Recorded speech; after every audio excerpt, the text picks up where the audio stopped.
Hi guys, in today's video I'm going to show you how you can remove links from YouTube channel. So first step you need to do is to open YouTube and click on YouTube, and you need to log in into your YouTube channel first, and then you need to click on your profile picture, go on to the YouTube studio.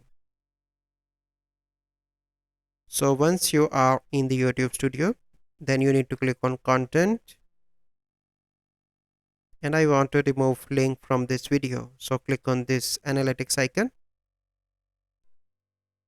And once you are here, you simply need to click on details, and here you can see that currently there is no link in the video.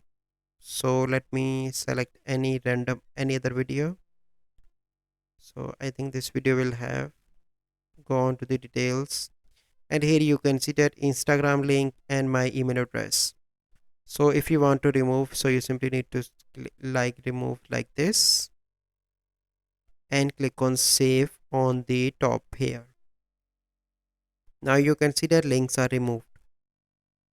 So this is the process that you need to follow to remove links from YouTube channel. So I hope you find this video helpful. If you find this video helpful, must like this video, subscribe to our YouTube channel for future videos. We'll see you in the next video. Thank you. Have a good day.